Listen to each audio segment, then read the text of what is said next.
This weekend I got invited to participate in an Indian motorcycle rally. The only thing that my bike really resembles being Indian is the colour, and also being a twin and air-cooled. I met a chap at Smash Palace who is a keen Indian collector, Paddy, and he invited me to take some pictures of the ride. I met everyone in Kaikoura, so I hope you enjoy this video. I'll probably shut up this time and let you enjoy all the V-twin sounds. That's probably a good thing, just like riding with the stuff. Most of the bikes were classic bikes from the 20s straight through to the 40s and 50s. Scouts, Chiefs, and bikes that were used for the military in New Zealand as well as Australia. This bike here was a factory sports bike of the Scout and is quite rare.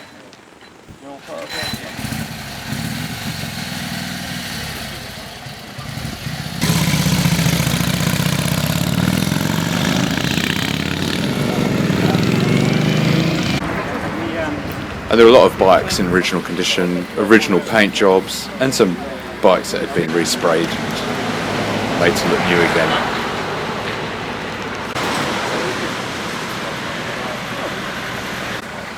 This bike here had a running map of the trip, I guess like the original bikes for the army.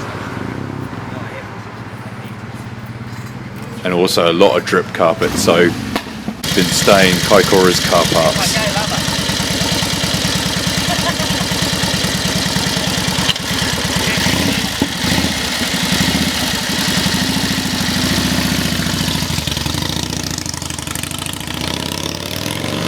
And a few chopper light bikes as well, made from Indians. Bit on that one later.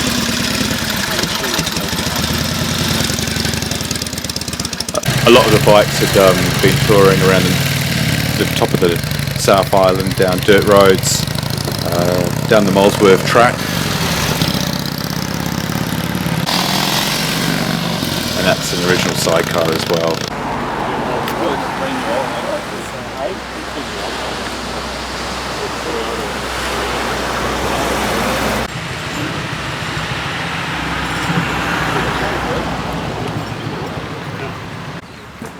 Plus some modern day classics as well.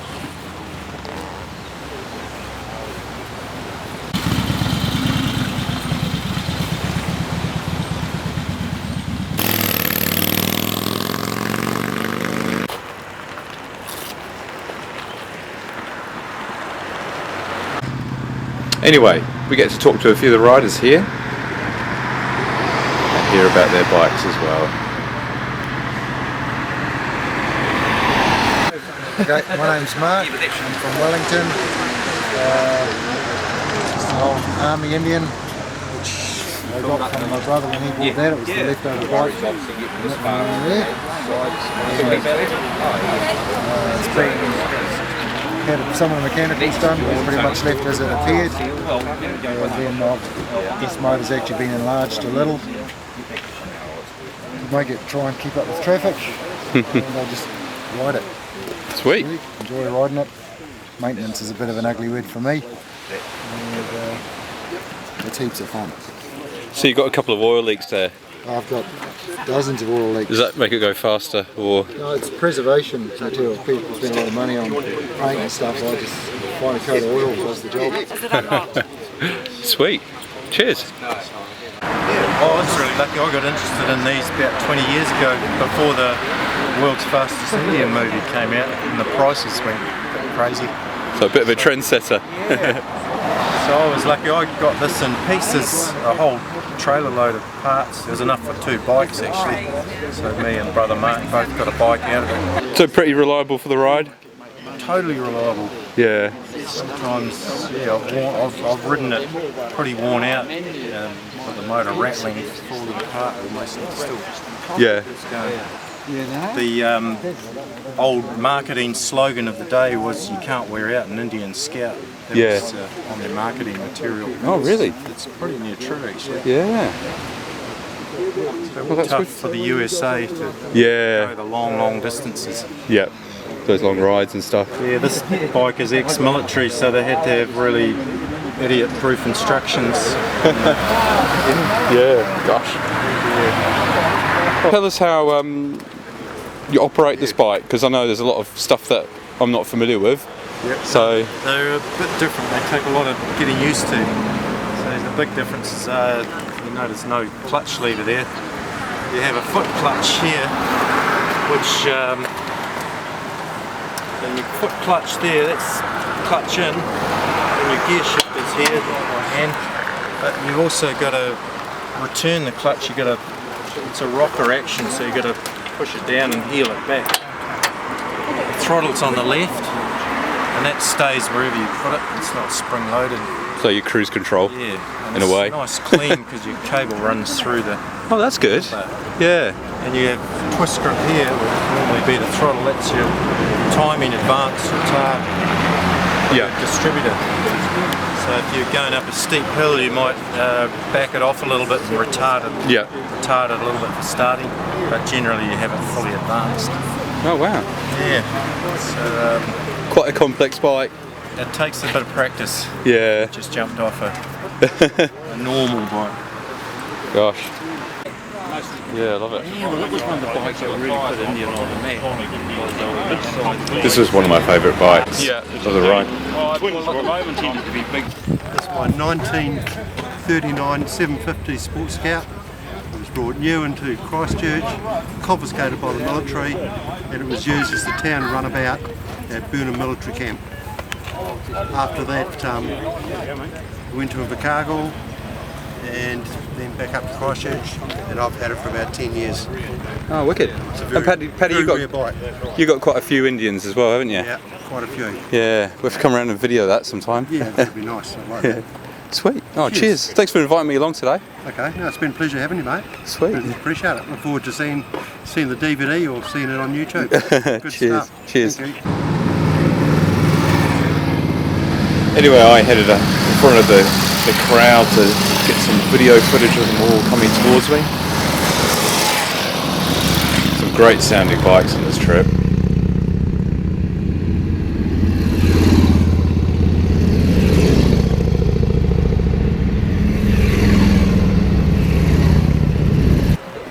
And then we all headed up to a seal colony near Kaikoura for a group shot. That's all right.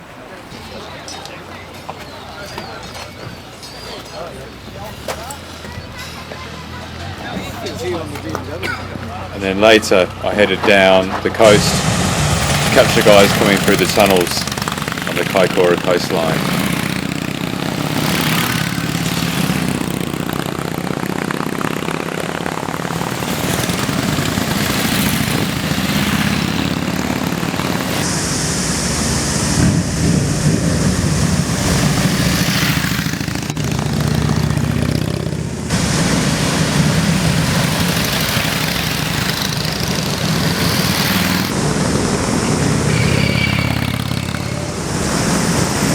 And then a couple of shots coming up, I actually put my GoPro in the tunnel to kind of get the sound, but unfortunately there was a bit of backwind coming in the mic of the GoPro, so it wasn't as great as I thought it'd be.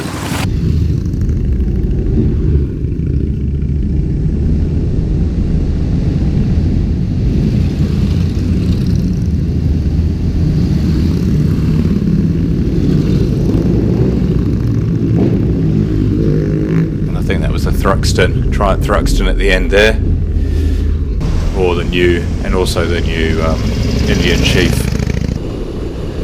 Here I was trying to catch up with all the crew because obviously I let them all pass, and I frantically tried to overtake everyone to catch up to do some more filming. Lucky the old Beamer was up to it actually.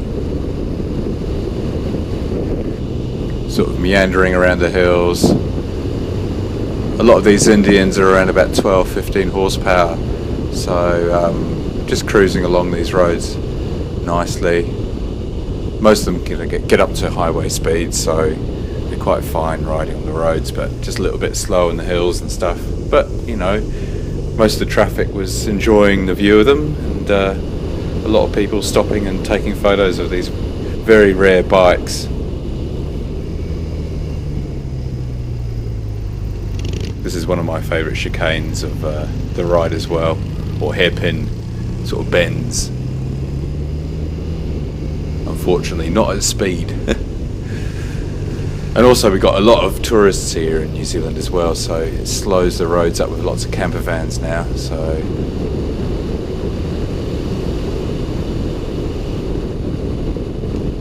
trying to catch up with a few more Indians here, a few scouts, chiefs as well. Great sounding bikes though.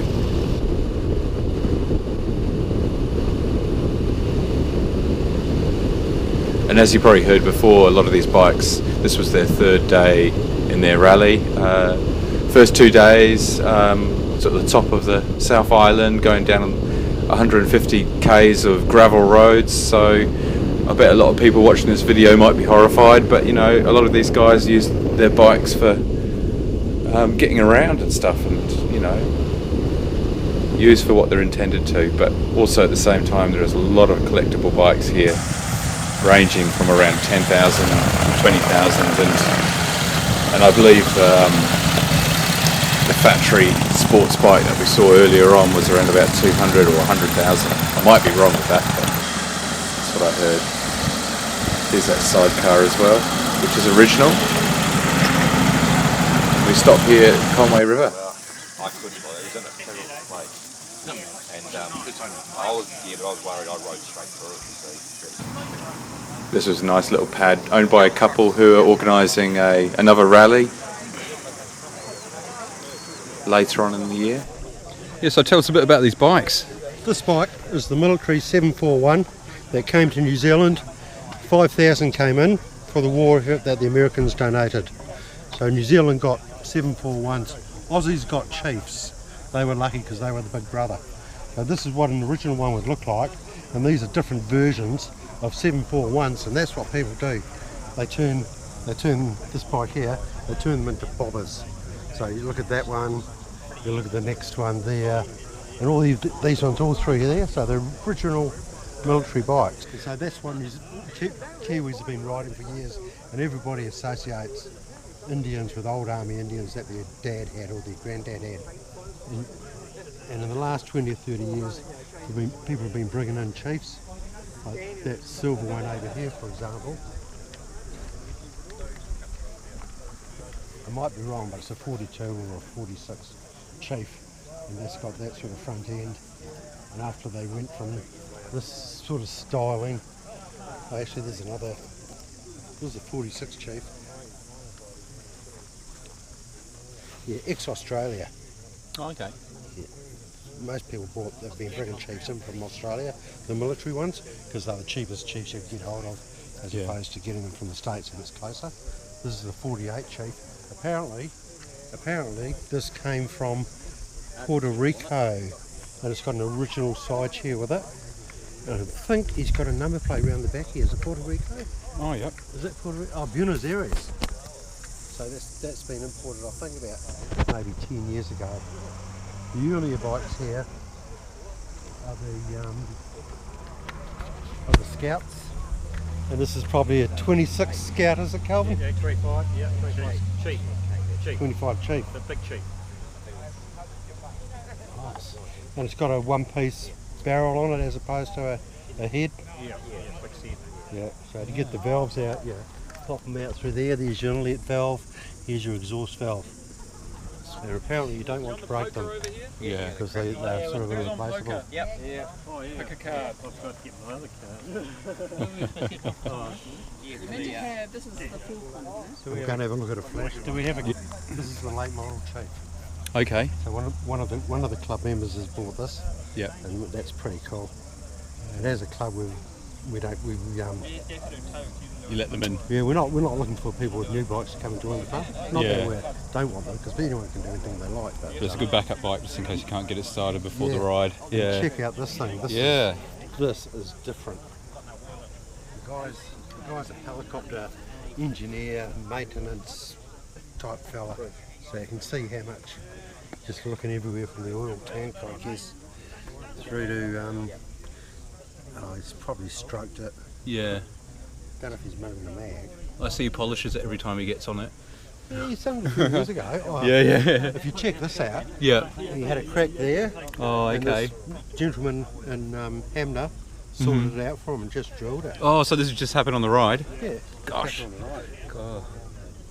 Yeah. That's pretty cool. It is very And cool. anyway, as a club, I'll show you this bike here. Yep. Now, as a club, one of the things we vote for is best rat bike. Yep. And someone said, Mark said, this is not a rat bike. This is an original bike with all the original parts. Yep. It's not an assembly of bits and pieces. From a box, but it's the real thing. So he doesn't think rat bike is the correct. So if anyone votes rat bike is going to be upset, I think. And you'll probably argue the point. Yeah. Yeah. Barn find.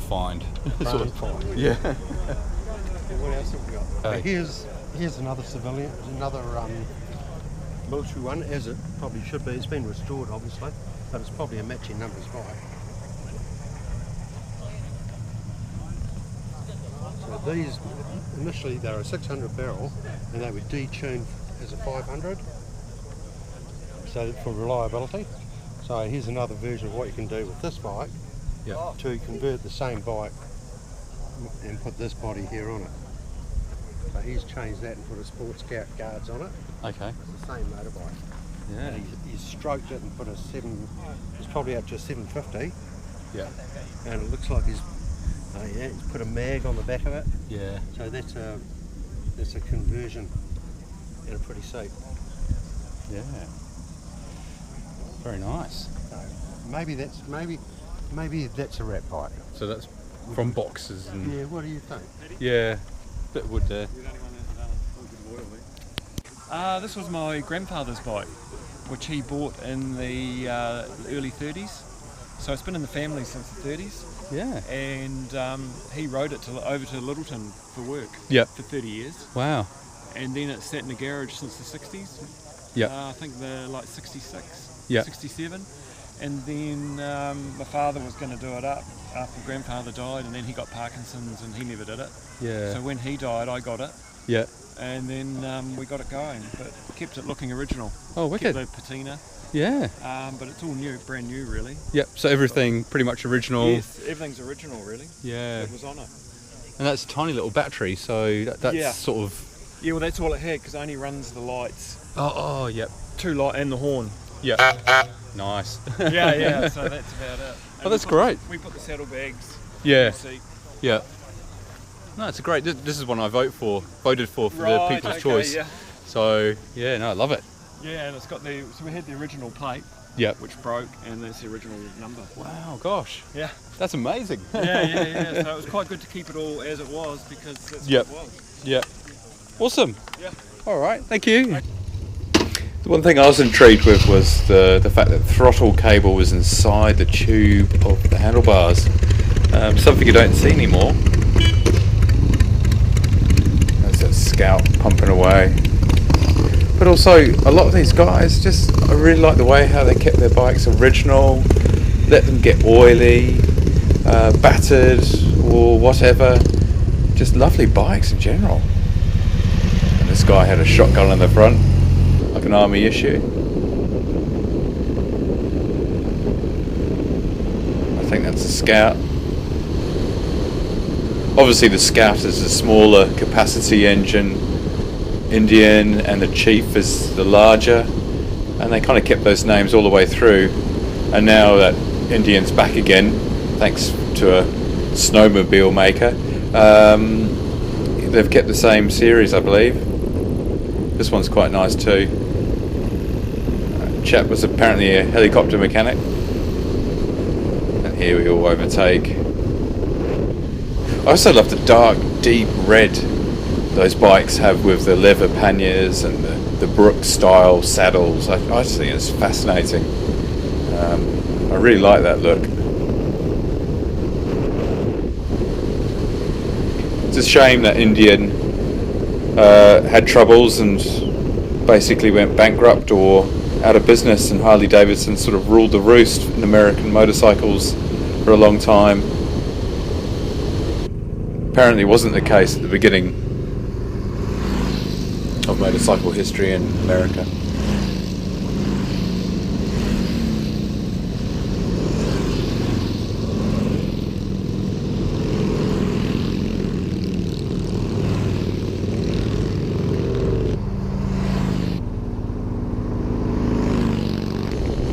beautiful sound.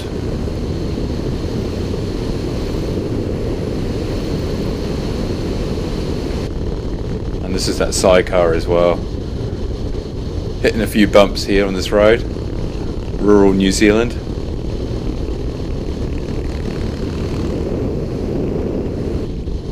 A lot of these bikes would have been manufactured before a lot of tarmac roads were around, so a lot of these bikes would have travelled on gravel roads.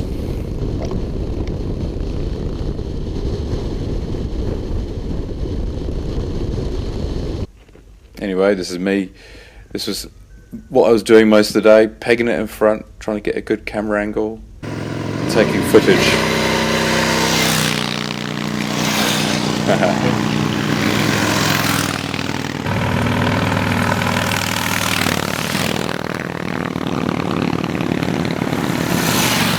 Doesn't that sound great?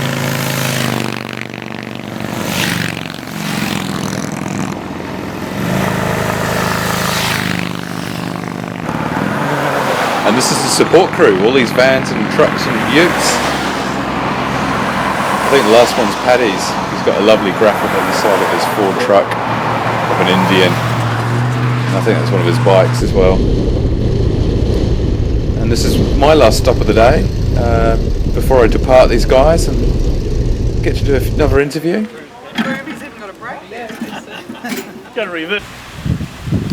But nice to have a refreshing beer because it was around about 30 degrees by this time. Doesn't look it, but it was bloody hot. Well, I'm Dave McPhail, and I've been the owner of this particular sheep for a bit over 30 years. Yep. It came into New Zealand in 1984, and I've done quite a mileage on it, and of course I've a fair amount of motor work. But it's pretty much original, just in stock form. Yeah. Cool. We'll have a quick look at it. That's all right. The reason for the dirt and dust was an adventure trip through the Molesworth. Oh, yeah. Through Pyramid Valley. And that's where you guys have been the last couple of days on dirt roads and stuff, Yes, eh? Yeah. It was pretty tough going through the Molesworth. So the bike itself, what year is it? It's 47. 47. Yep. Yeah. It was actually Indian's biggest production year. Well, basically since the Depression. Oh, okay. And so they made about 12,000 Yep. models. And was it imported into New Zealand at the time, or was it brought in afterwards? It was bought in afterwards. It came in 84. It was actually a prize that was through a sort of a bikey type magazine, alternative bike riding magazine called Iron Horse. Oh, okay. Which ran this competition in the early 80s, and they got an auction one year. Oh, wow. And I heard through the Indian grapevine that it was up for sale. Yep. So I went and sold everything that I could unbolt from the house, and Yep. went and bought it. And, Oh, yeah. I'm pretty happy to have got it. I wanted one for some years prior to that, but Yeah. back then there were very, very few in New Zealand. We didn't have the internet, so Yeah, that's right. Sourcing stuff was slow and tedious. It was all who you knew kind of thing. Yeah. And what do you do for a job? I hear you do a lot of Harley mechanics and... Yes, I work. I'm a mechanic in a shop called Harley Speed and Custom in Kaikoura Bay, just north of Wellington. Oh, yep. And obviously we do a fair bit of Harley and Indian work too. Yeah. Oh, wicked. Yeah. So your work is your same passion as your passion on the weekend sort of thing. Yeah. Fortunately, the two are working quite well. Yeah, Often yeah. You can be employed in a situation like that, and then you get home and you think, I've had enough of working on bikes. Yeah. But no, I really, it's a labour of love situation for me, and Yeah. it's not often you can actually have an employment that Yeah. you absolutely love. You don't take too many days off because you enjoy it so much. Yeah. So I'm pretty fortunate. Oh, that's awesome. Yeah. Oh, cool. Thanks for sharing your bike and yourself. Yeah, it was awesome. Okay, cool. Anyway, I hope you enjoyed this film as much as I enjoyed filming it myself. It was a great opportunity for me to join these guys and some nice blokes as well. Anyway, till next time, feel free to subscribe and comment. I really enjoy your comments and all that kind of stuff. Okay, cheers.